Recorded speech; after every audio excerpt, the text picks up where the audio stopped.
मला असं वाटतं आपण राज्य म्हणून विचार केला पाहिजे. उद्या फडणवीस असतील, अजून दुसरे कोण शिंदे असतील, अजून कुठच्या दुसऱ्या पक्षाचे लोक असतील, आम्ही असू, कोणी असू, काही बेसिक त्या गोष्टींमध्ये आपलं तर एकमत पाहिजे. आता उत्तर प्रदेशमध्ये SIR पूर्ण झालं. त्यांच्या ड्राफ्ट लिस्टमधनं 2,88,00,000 मतं वगळण्यात आली आहेत. त्यातली 1 कोटीपेक्षा जास्त मतं ही मायग्रेट झालेली आहेत, म्हणून ती आम्ही वगळतो अशा पद्धतीने सांगायला लागले. म्हणजे 1.5 कोटीच्या घरामध्ये उत्तर प्रदेशमधनं लोक मायग्रेट झालेले आहेत, त्याच्यामुळे त्यांची मतं कट केली जात आहेत. विचार करा ना कुठे गेले. मी कालच्याच माझ्या मुलाखतीमध्ये सांगितलं की भारतामध्ये, जगामध्ये कदाचित असेल, ठाणे हा एकमेव जिल्हा आहे,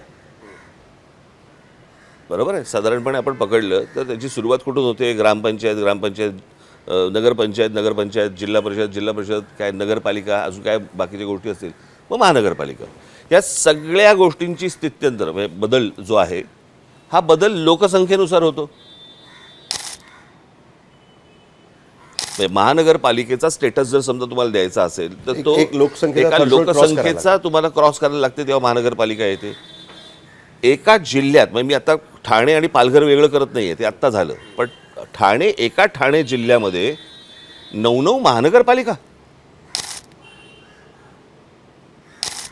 मुंबईमध्ये 1, पुण्यामध्ये 2, बाकीच्या सगळ्या ठिकाणी 1 आणि एकट्या ठाणे जिल्ह्यामध्ये 9 महानगरपालिका.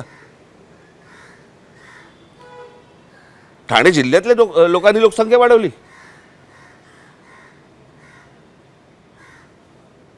पण हे इंडस्ट्रियलायझेशनमुळे झालंय, महाराष्ट्राच्या प्रगतीमुळे झालंय. मग पुण्यात व्हायला महाराष्ट्राची स्ट्रेंथ आहे. पुण्यात पण व्हायला पाहिजे होतं.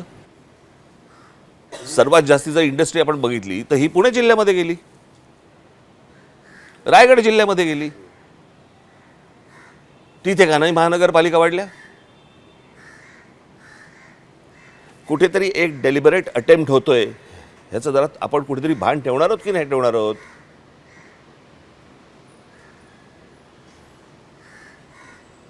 आपण जर समजा गुगल अर्थवरती गेलो तर गुगल अर्थवरती माहिती आहे ना, मागच्या सगळ्या ह्याचे तुम्हाला रेकॉर्ड्स यायला लागतात, बरोबर की नाही? एकदा जा आणि बघा, मी काय सांगतोय तुम्हाला समजेल, पटेल.